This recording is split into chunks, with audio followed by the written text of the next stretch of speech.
Então, quem está conosco é Dom Jerônimo. Dom Jerônimo está lá na Itália com a irmã Priscila. Irmã Priscila, que bom tê-la conosco. Dom Jerônimo já estava conosco nas edições anteriores, mas que bom que a senhora veio, né, participar conosco dessa primeira mesa. A mesa de abertura, de fato, é o tema, né, dessa nossa maratona, Tesouro de Inestimável Valor. Mas só para a gente saber quem é Dom Jerônimo, quem não conhece Dom Jerônimo, vou pedir até a ajuda de Vinícius e Rafael aqui na nossa leitura do currículo deles. Dom Jerônimo é monge beneditino do Mosteiro de São Bento de Olinda, mestre em Sagrada Liturgia, com especialização em Liturgia Pastoral pelo Instituto de Liturgia Pastoral de Pádua. Doutor em Sagrada Liturgia pelo Pontifício Instituto Litúrgico de Roma, o Santo Anselmo, e especialista em música litúrgica pelo mesmo Pontifício Instituto Romano. Ensina nos institutos italianos onde estudou, na Universidade Católica de Pernambuco, na Universidade Católica Rainha do Sertão, em Quixadá, é membro do Centro de Liturgia Dom Clemente Sná, articulista da Revista de Liturgia, membro da equipe de reflexão para a pastoral litúrgica da CNBB e, atualmente, presidente da Associação dos Liturgistas do Brasil. Ele é o presidente da ASLI, né? Então, bem-vindo, Dom Jerônimo. Obrigado, muito obrigado. Vinícius, pode ajudar um pouco? Quem também participa dessa mesa, portanto, é a irmã Priscila Daniele, religiosa do Instituto das Irmãs Franciscanas de Nossa Senhora do Bom Conselho.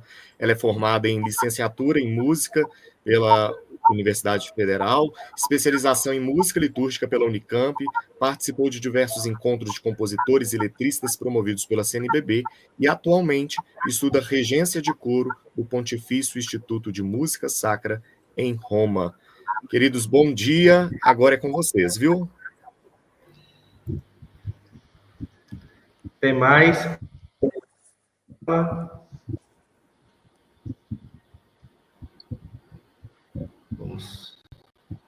Dom, sua apresentação o senhor já quer agora no início, só para a gente começar? Pode Sim. ser agora. Então,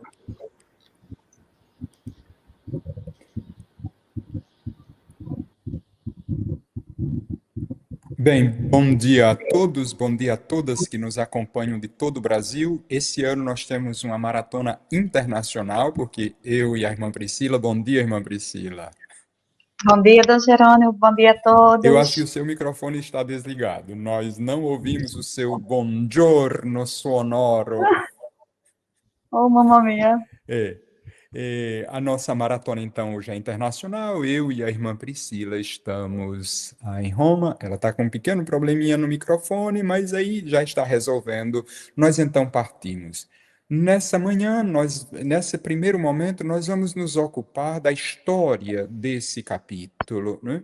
Nessa primeira parte. E na segunda parte da nossa primeira hora, a irmã Priscila vai nos fazer uma leitura crítica, apresentando alguns limites desse capítulo. Então, primeira coisa, uma bibliografia, né, bem básica para nós acompanharmos. Se Leandro mudar o slide, a gente agradece, né? Mas a gente tem uma bibliografia básica para o tema tratado. Reinoldi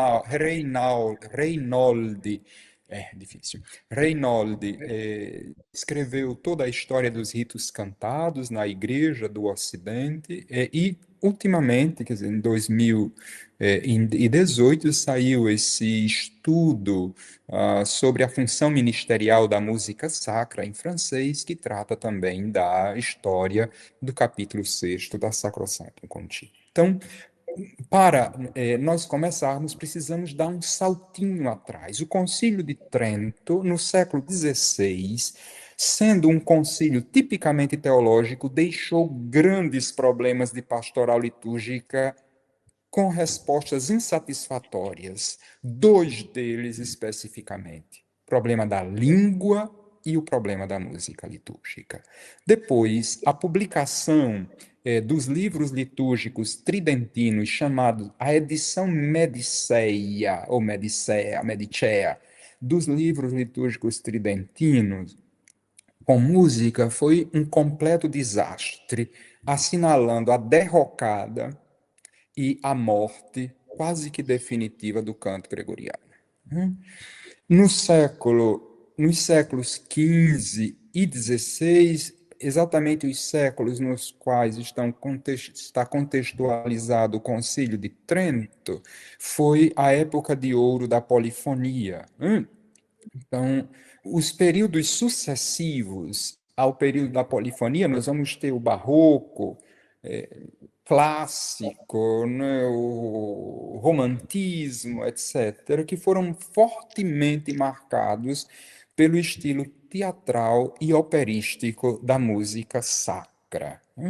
Somente no século XIX, com o monge beneditino Dom Próspero Guéranger, começou-se então um movimento de restauro do canto gregoriano. Se nós pensássemos quais eram os abusos principais no que se dizia respeito à música nesse período, nós podemos elencar somente alguns para nós termos uma ideia. Por exemplo, um dos abusos era a execução prolongada, né? Missas. Quando digo missas, estou me referindo somente ao ordinário da missa. Um ordinário da missa que durava 2 horas. Então, imagine, um Kyrie, um Gloria, um Sanctus, um Agnus e um Credo duravam 2 horas, né? Então, era uma coisa absurda. Umas vésperas, que geralmente o canto completo das vésperas, nós os monges aqui que fazemos cantada de cabo a rabo, dura meia hora, duravam 3 horas o canto de vésperas, né? Um tanto ergo, somente um tão sublime sacramento, mais de meia hora, por conta da mundanização da música, ou seja, usava-se um estilo melódico dramático, né, dos coros, das áreas, dos duetos, etc.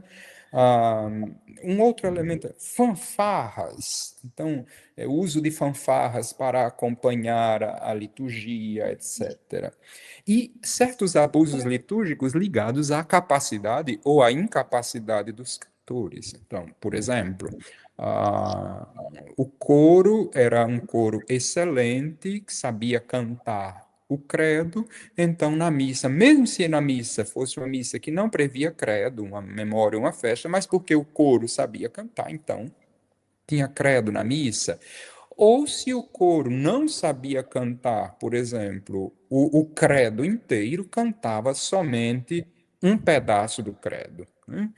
Nós tivemos um exemplo recente na missa, acho que na missa do Natal de 2014, se não me engano, do Papa Francisco, né, que interrompeu-se o credo, né, cantado em polifonia e gregoriano. Depois começou então a orquestra, o Papa ajoelhou-se e o Papa ficou de joelhos durante 5 minutos, como escreveu um autor italiano, enquanto um soprano cacarejava, né, um Et Incarnatus Est, que não acabava. 5 minutos somente de Et Incarnatus Est, né?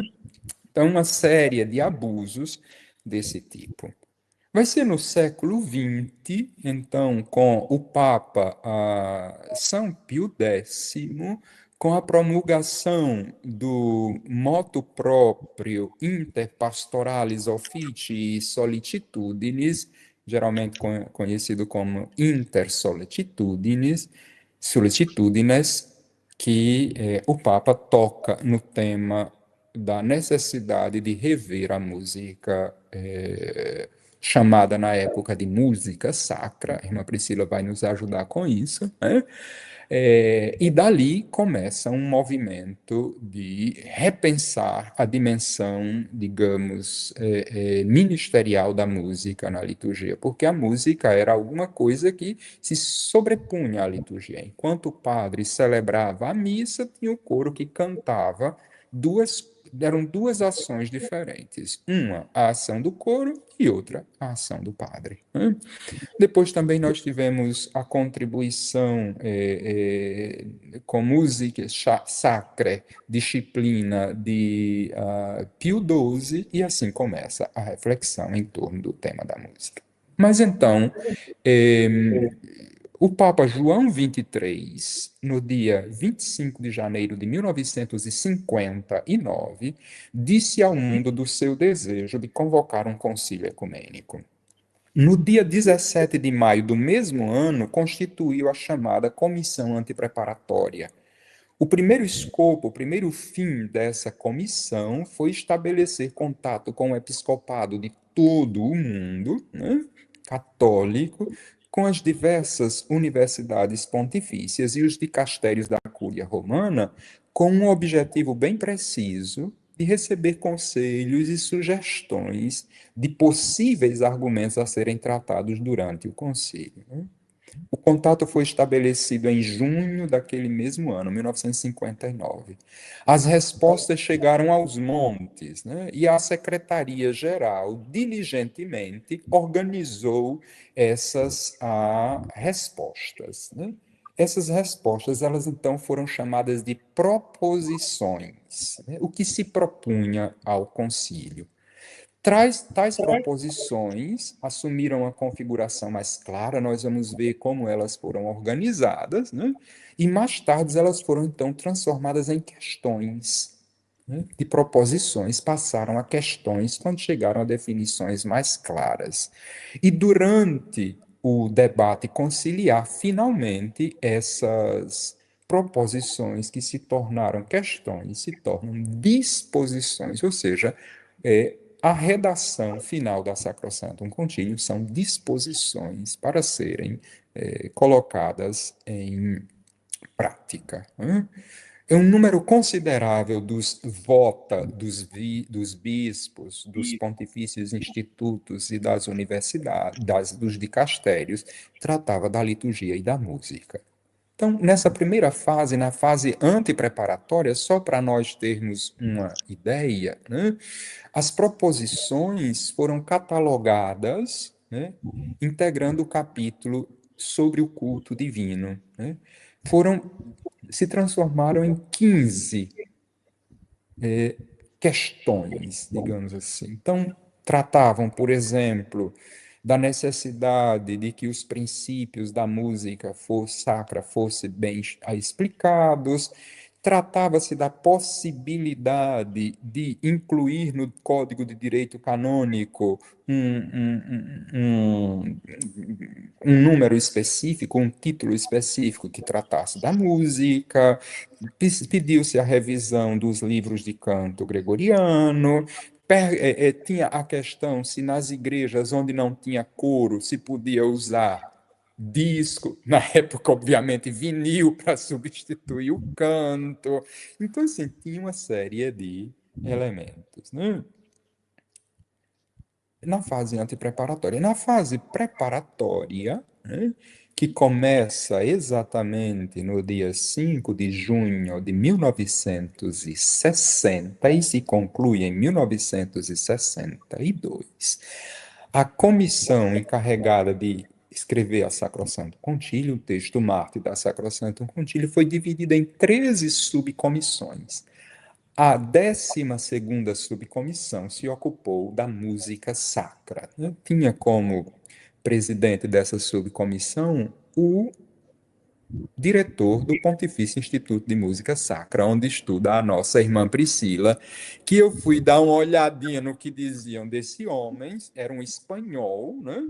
Ele era de uma posição extremamente conservadora, ou seja, tinha que ser tudo em latim e somente o canto gregoriano e polifonia, e de um caráter muito difícil. Então, imagine, ainda bem que a irmã Priscila não pegou esse cara como preside, porque...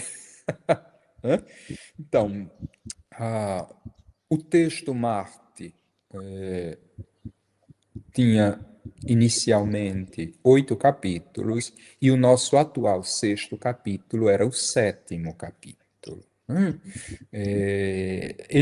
Esse texto foi discutido e foi reescrito de tal modo que em 62, no fim de 62, precisamente outubro de 62, nós tínhamos a redação pronta para a fase seguinte, que era a fase conciliar, em que se discutia o texto, né?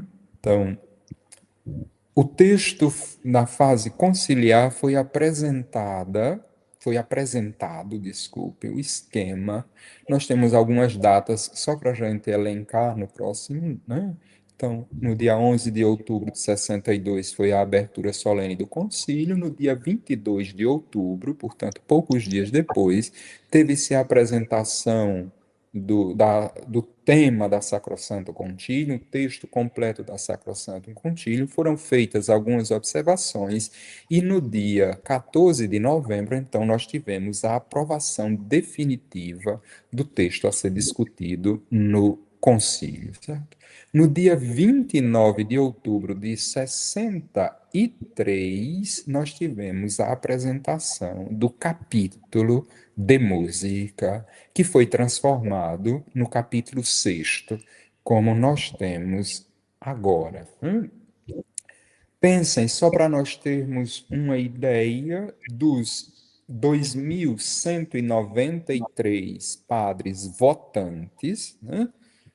2.124 foram a favor do texto, como ele aparecia, né? Nós tivemos 21 padres que foram contra, 16 padres aprovaram sob condições, fazendo algumas emendas, né? Portanto, o texto fica aprovado no dia 29 de outubro de 63, né? No dia. Esse menino, você foi longe demais. No dia 22 de novembro, Santa Cecília, nós tivemos a aprovação das emendas e correções do capítulo 6º, né? E, finalmente, no dia 22, no mesmo dia 22, nós tivemos a aprovação de todo o documento com a sua promulgação no dia 4 de dezembro de 1963, o dia que nós estamos comemorando hoje com data. Agora sim, esse menino. Apresento de modo muito sintético o texto que nós acabamos de ouvir, agora com os números e o resumo de cada número, certo? Então, o capítulo 6º vai do número 112, ou do artigo 112, ao artigo 121 da Sacrosantum Concilium. Então, o número 112, o primeiro artigo, fala do valor da música sacra, exalta sua função ministerial. Esse termo ministerial entrou durante a discussão do concílio, porque até então se pensava da música como serva da liturgia, e não a música como parceira da liturgia. A música não era vista como um ministério a ser exercido dentro da liturgia, né? Então, a música como a sua função ministerial, que é elogiada pelos sumos pontífices, etc., e trata também dos fins da música, a glorificação de Deus e a santificação das pessoas. O número 113 trata da nobreza da liturgia, que ela se torna mais nobre, né, mais solene, quando é feita com o canto, mas se ocupa também do tema da língua, que era o problema grande de todo o Concílio Vaticano II, como foi o Concílio de Trento, só que o Concílio de Trento deu respostas insuficientes. O Concílio Vaticano II afrontou o tema com mais profundidade, né, porque a pastoralidade do concílio, né? Finalmente, o artigo 114 trata da conservação, desculpe, e ao mesmo tempo do desenvolvimento do patrimônio musical. E atenção, confiando aos bispos e pastores o cuidado de que a música seja bela, mas ao mesmo tempo que ela promova a participação de toda a Assembleia, de todo o povo de Deus. O número 115 trata da importância da formação musical nos seminários, noviciados, casas de formação, de estudos. Também prevê que os cantores, instrumentistas, compositores tenham uma verdadeira educação litúrgica.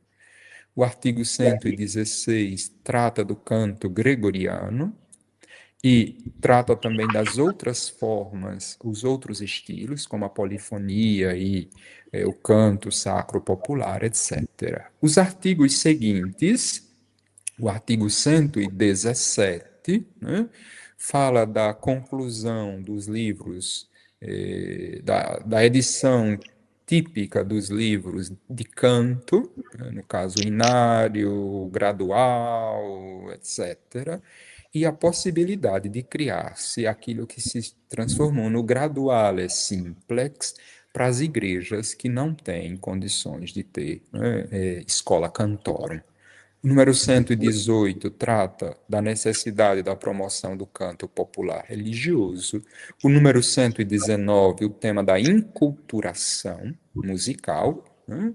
O número 120 trata do órgão de tubos como instrumento oficial da liturgia romana e o uso dos outros instrumentos. E, finalmente, o número 121 é específico sobre os compositores de música sacra, chamada assim, dando os critérios para a escolha, inclusive, de um texto que seja eco com a música litúrgica.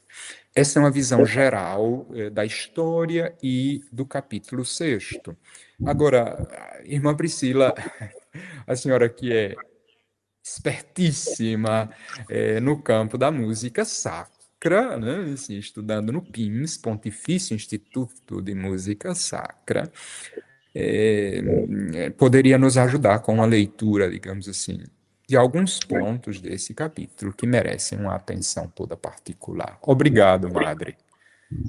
Obrigada, Dom Jerônimo. Me escuta Ainda bem agora? estamos sem som. Oh, meu Deus, não. Sim. O seu microfone está desligado, ao que parece. Como o de Leandro também está desligado. Não, o Agora celular parece que dele tem som. tá bom. Não, Madre, continua sem som. Não? Dom, o senhor me escuta?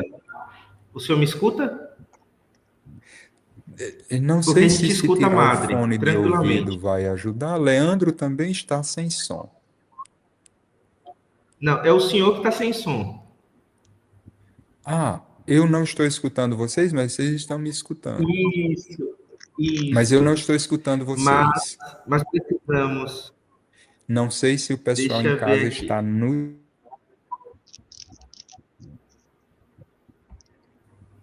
Você nos escuta agora? Eu tentei bloquear o seu som e ativar. Tira o fone, Dom, para ver se o senhor nos escuta.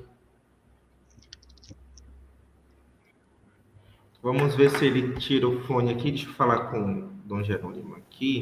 Vamos Agora deixar a irmã escuto. Priscila. Agora sim. Pronto. Então, ótimo. Então, vamos Ok. lá. Vou sair aqui. Não, todos me eu escutam? continuo sem escutar a Madre. Tira o fone. Tira o fone. Tira o fone. Desconecta o fone. Isso. Agora o senhor nos escuta agora? Não? Então deve ser algum problema. Enquanto a gente olha nos bastidores, vamos deixar a irmã Priscila seguir com a comunicação e aí a gente conversa com o Dom Jerônimo. Vai dar certo, vai dar certo. Vai dar certo. Então, obrigada, Dom Jerônimo, por esse caminho histórico que é tão necessário, como ele mesmo colocou. Eu aqui vou apenas colocar alguns pontos de reflexão que talvez depois de tantos anos da promulgação da Sacrosanto Concílio ainda nos coloca um pouco em dúvida como foi resolvida algumas questões, como foram interpretadas algumas questões, e é exatamente esse caminho que eu tentarei fazer agora nesses minutos aqui. Como nós estamos nesse primeiro momento como a parte histórica, eu gostaria só de recordar que foi exatamente o Papa São Pio X que fundou o Pontifício Instituto de Música Sacra, que atualmente estou estudando. Então, o Papa Pio X tem essa importância realmente. Primeiro, porque ele é o primeiro Papa, depois de tantos anos, desde o século XVIII, mais ou menos, que começa a tratar a música como a função ministerial. Então, ele abre para os pontífices sucessores que vêm depois, exatamente essa reflexão do uso da música na função do rito, na função da celebração. Então, é interessante porque ele além de tratar nos documentos, ele se preocupa também na questão física. Então, ele funda o Pontifício Instituto de Música Sacra, que é um instituto de estudo da música, um instituto superior de estudo da música. Então, assim, é interessante observar que ele é atento praticamente a pensar estruturalmente também como resolver a questão da formação, que acredito que, no final das contas, é a coisa que mais precisa ser considerada nesse caminho que fazemos de reflexão. Então, uma questão que deve, já de início, ficar clara para a gente, eu acredito que, com certeza, vocês que nos acompanham, quem já tem contato um pouco com a formação da música litúrgica, escutar essa expressão música sacra, música litúrgica, esses termos, música sacra, canto religioso, canto popular e música litúrgica devem estar de forma muito clara na nossa compreensão, principalmente para entender um pouco esse processo. Uma coisa que a Sacrosanto Concílio, no capítulo 6, não deixa muito clara essa evidência do que significa a música sacra, do que significa a música litúrgica e o canto religioso. É como se coloca, de certo modo, tudo no mesmo patamar de importância na ação litúrgica. Esse é um primeiro ponto que nós podemos refletir. Então, partindo da questão histórica, a música sacra, hoje nós compreendemos, e como foi feita durante tantos anos, é a música que mesmo sendo inspirada dos textos sagrados, mesmo estando em sintonia com a doutrina da igreja, de certo modo, ela não é tão específica como música para o culto divino, para a celebração, porque ela tem um caráter muito mais concertista, ou seja, um compositor de música sacra, ele pode não pensar somente na ação litúrgica, mas ele acrescenta elementos muito mais elevados da composição musical, e por isso é um gênero específico, a música sacra, que de certo modo pode, sim, estar dentro da celebração, em partes que sejam integrantes, como principalmente o ordinário, digamos assim, mas estão também fora em salas de concerto ou em outros momentos específicos. A música, o canto religioso em si, é aquele canto pastoral, catequético, que é feito para missão, para evangelização, para os movimentos, os encontros de grupo, de comunidade, onde a música não vai ter uma forma quadrada, específica, orientada, de certo modo, especificamente como vamos ver na música litúrgica.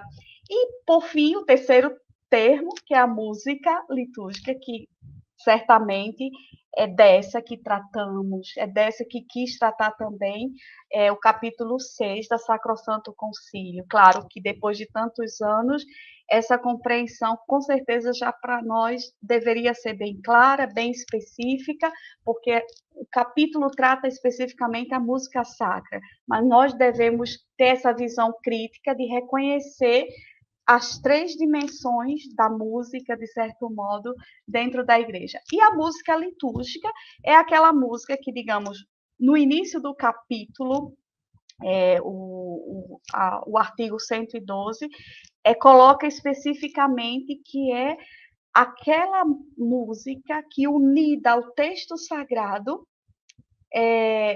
compõe a forma verdadeira da arte e é dotada das devidas qualidades para o culto divino. É exatamente, digamos, que é a música que é feita para a liturgia, porque pertence dentro do rito, é parte integrante. Aí nós podemos também fazer o caminho, ela acompanha o rito ou ela é o próprio rito, dependendo de onde ela esteja. Então, essa música litúrgica, que deve ser clara para a gente, tem essa dimensão específica dentro da celebração eucarística como rito ou acompanha o rito.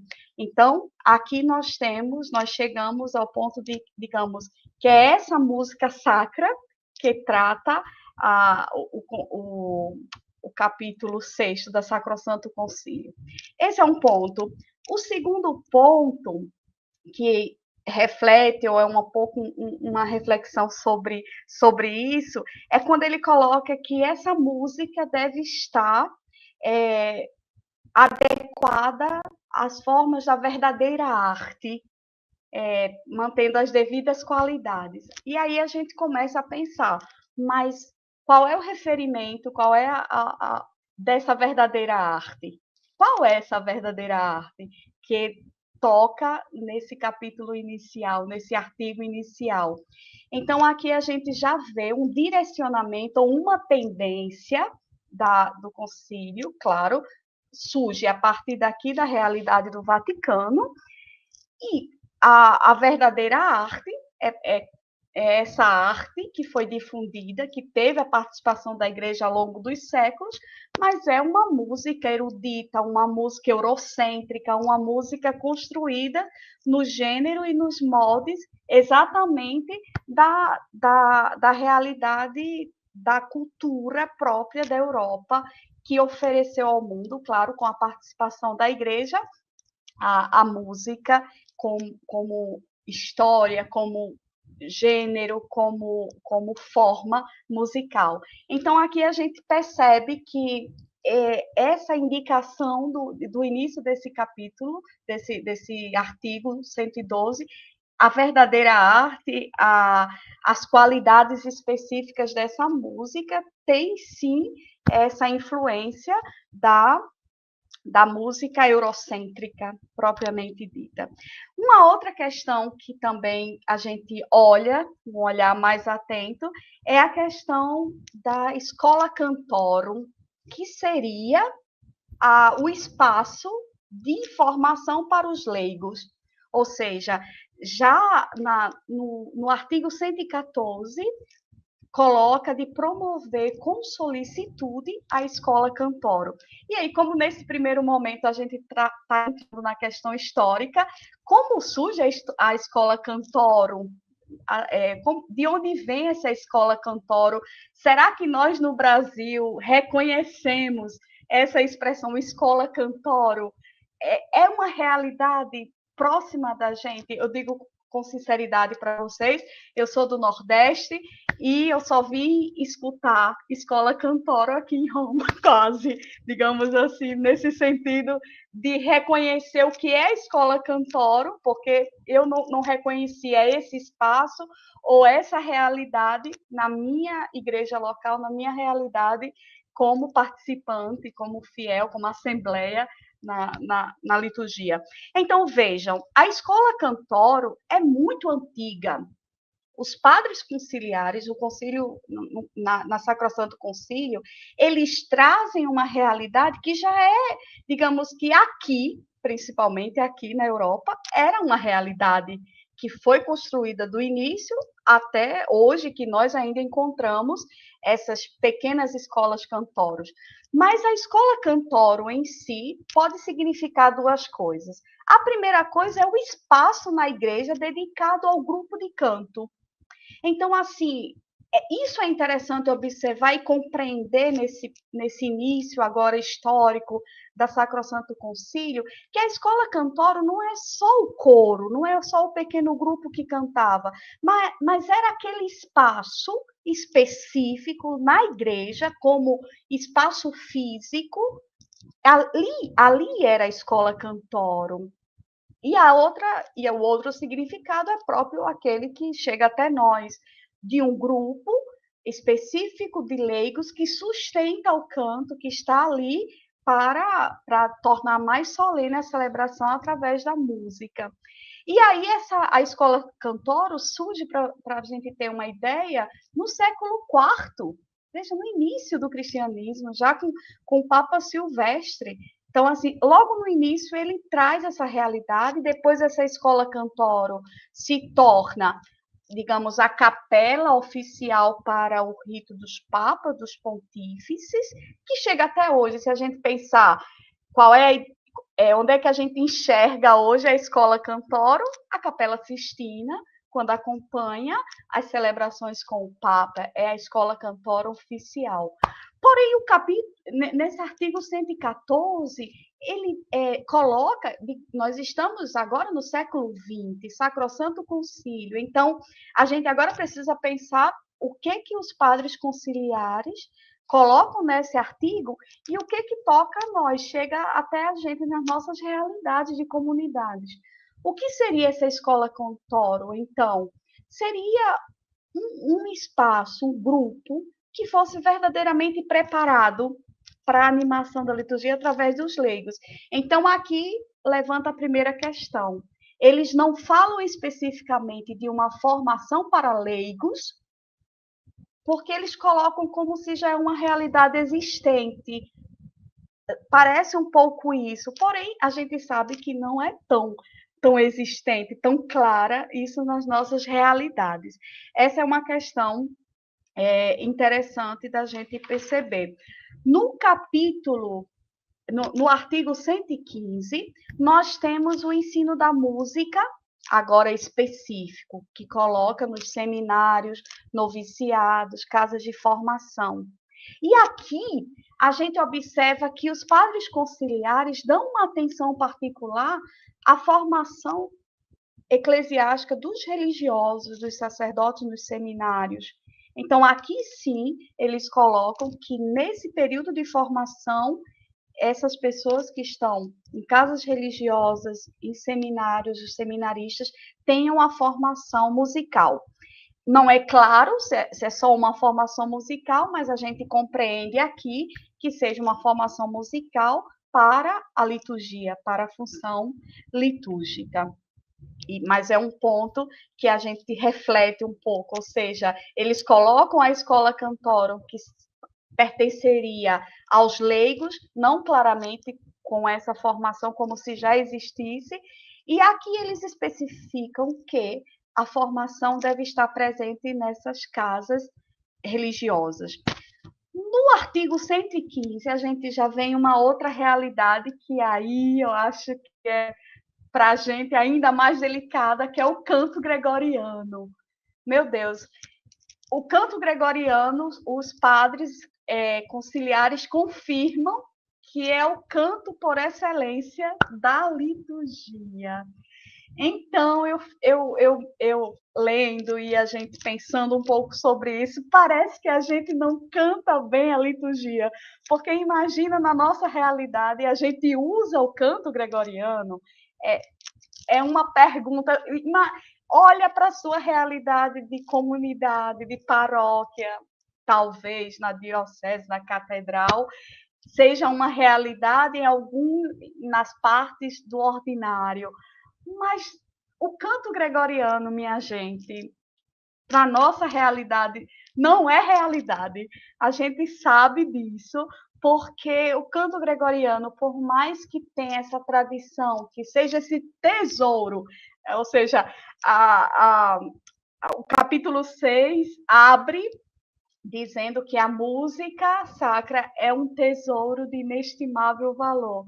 A gente pode colocar certamente o canto gregoriano como centro desse tesouro, como pedra preciosa desse tesouro, porém a gente sabe que a dificuldade, principalmente da nossa formação, do contato com o canto gregoriano, de uma realidade mais específica, faz com que ele não esteja próximo da gente.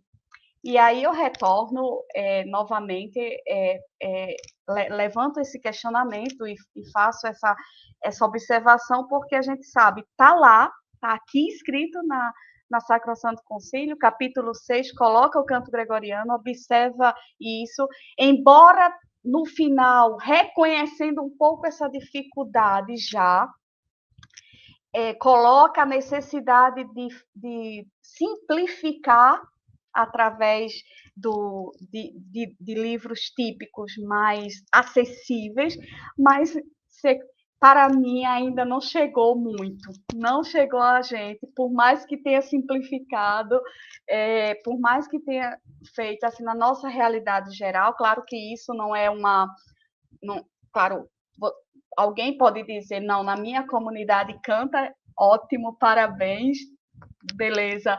Porém, a gente sabe que, de forma geral, na realidade nossa de Brasil, o canto gregoriano não se encontra entre nós. E a outra questão é a polifonia, ainda nesse artigo 114. Esse ano nós estamos celebrando os 500 anos do nascimento de Palestrina. Para vocês terem uma ideia, aqui em Roma, principalmente na realidade aqui, nós estamos cantando muito Palestrina, mas cantando nos concertos, cantando nas apresentações, fazendo memória. Cada espaço tem uma celebração, tem uma comemoração, recordando esse grande compositor da música sacra, né? Que, na verdade, na sua época, a música sacra, que hoje chega até nós de Palestrina, era a música da função ministerial da época, ou seja, era a música verdadeiramente cantada lá, cantava a liturgia da sua época. Então, assim, a polifonia, que é outra questão delicada para nós, se nós, nas nossas comunidades, não temos essa escola cantorum, esse grupo coral, como funciona a polifonia nas nossas celebrações? Como se prepara as vozes, a 4 vozes, a 5, 6, dependendo de como seja, essa realidade de polifonia nas nossas comunidades? Então, aqui também é uma realidade que a gente pensa que depois de tantos anos ainda precisa se trabalhar muito naquilo que foi colocado pela Sacrosanto Concílio no capítulo 6 da música sacra. Depois, nós temos ainda o canto popular religioso, que traz aqui no artigo 118, traz a formação dos missionários, para respeitarem a cultura, respeitarem a realidade de onde eles chegam, a formação musical, para que eles acolham também as expressões de arte e música onde eles chegam. Então, é interessante, porque tem uma sensibilidade dos padres conciliares nesse sentido, de colocar aqui que os missionários sejam preparados, tenham a formação musical específica dos missionários, para que eles tenham essa abertura de integrar na formação, no momento missionário, essa realidade. E aí, nós vemos o 120, o artigo 120, o órgão de tubos. Meu Deus! E agora? O órgão de tubos, o grande órgão, o grande instrumento, que é o instrumento principal da liturgia. Eu vim ver um órgão de tubos depois de muito tempo, porque na minha realidade um tecladinho já fazia muita coisa e já era diverso, porque às vezes nem instrumento, nem violão, nem teclado tinha na celebração. Então, aqui mais uma vez a gente vê uma distância daquilo que nós vemos, que lemos, da orientação à nossa realidade. Entender o órgão de tubo como instrumento solene, capaz de dar as cerimônias de culto um esplendor extraordinário, como escreve o artigo 120, não é realidade nossa. E como resolver isso? Será que a gente resolve? Ou traz a segunda parte do artigo que diz, e outros instrumentos que sejam considerados, que sejam orientados, introduzidos com o consentimento das autoridades territoriais competentes, que no nosso caso é a Conferência Episcopal dos Bispos do Brasil, que orientam, que determinam o uso dos instrumentos. Mas as nossas comunidades estão atentas para saber que instrumentos colocarem na liturgia, se esses instrumentos que substituem o grande órgão, que é o instrumento por excelência na liturgia, são instrumentos que favorecem a oração, favorecem no momento da liturgia, então são questionamentos que a gente coloca também um pouco nesse momento. E, por fim, nós vemos no artigo 121 os compositores, né, as novas músicas. Então, eu e Dom Jerônimo trocando um pouco figurinhas, a gente viu que, apesar de parecer que a nossa realidade de Brasil esteja tão distante daquilo que o documento coloca com essa forma tão eurocêntrica, com essa realidade tão assim, o Brasil já caminhou bastante. A gente precisa olhar também a parte positiva e agradecer o caminho que já foi feito por tantas pessoas, pela própria conferência, pelas pessoas que se dedicaram tantos anos, porque nesse último artigo que fala sobre as novas composições, nós temos já no Brasil uma organização fantástica, que eu confesso a vocês, e Dom Jerônimo pode confirmar isso, que a gente não vê nem aqui próprio, de onde surgiu a Sacrosanto Concílio, a gente não vê aqui nas igrejas de Roma um inário litúrgico capaz de oferecer uma diversidade como nós temos no Brasil. Então, assim, por mais que pareça, às vezes, essas questões levantar um pouco de tristeza, que a gente está distante, mas já caminhamos bastante, e isso é bonito.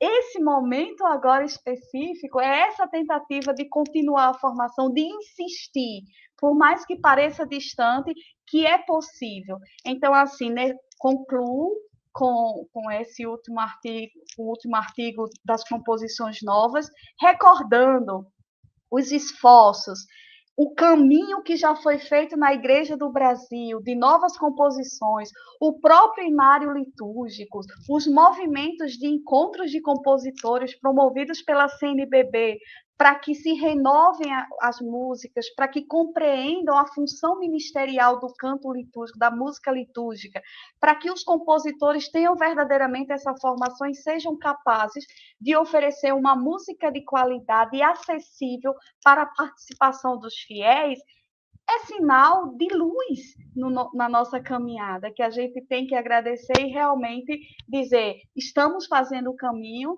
e estamos no caminho certo.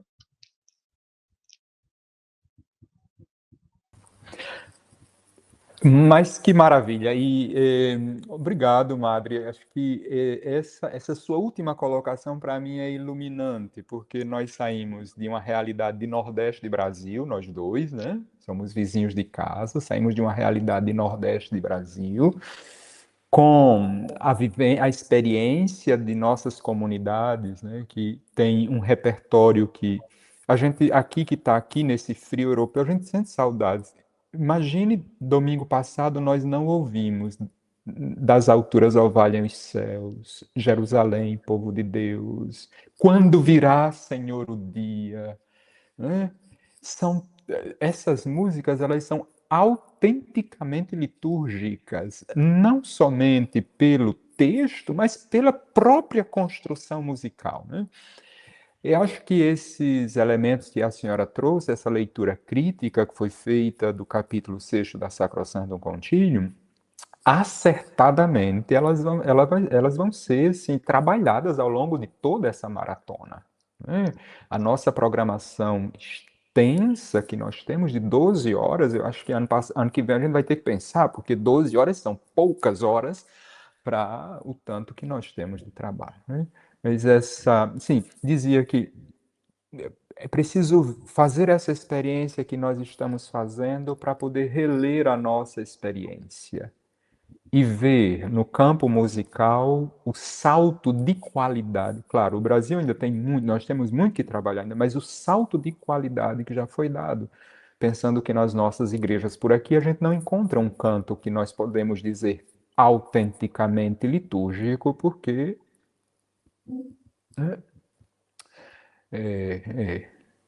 Eu acho que quanto é importante também, não é, Madre?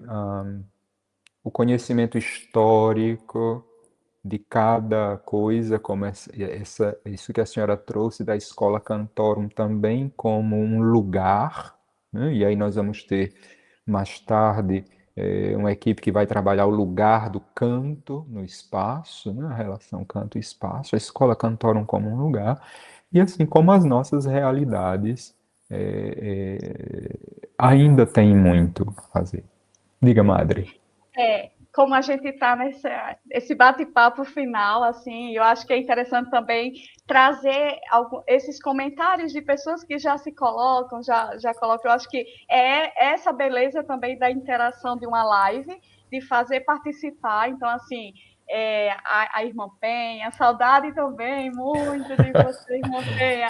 O Padre Jair, quando recorda, realmente, Padre Jair, como é que a gente pode pensar a realidade, quem pode comprar um órgão e manter um organista na comunidade.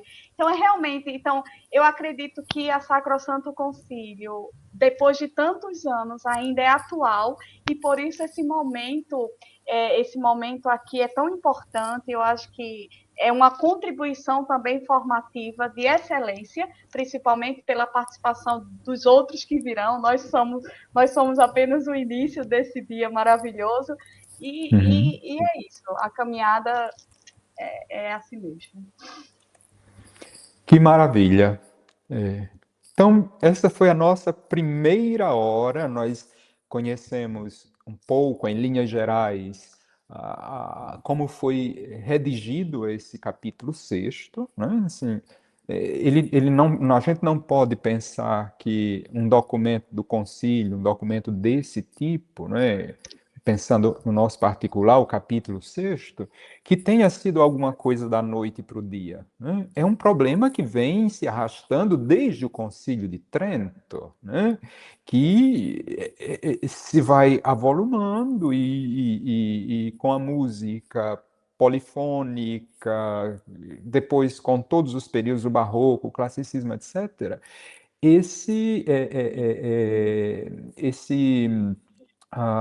esse problema cresceu mais ainda, né? E depois essa sobreposição de que o padre ia por conta sua e depois o canto que cobria tudo, né, para dar essa ideia. Então, por trás desses poucos números, nós temos séculos de história, né? Depois, toda a documentação que foi produzida no século XIX, no século XX, né, fez com que se chegasse a essa síntese do século VI, com uma série de limites, obviamente, né? Porque é um capítulo, como a senhora disse, ainda muito eurocêntrico, né? Apesar das muitas aberturas, né? Então, nós agradecemos a oportunidade, não é, Madre, de estarmos aqui hoje. Convidamos os meninos a voltarem aí, os nossos coordenadores.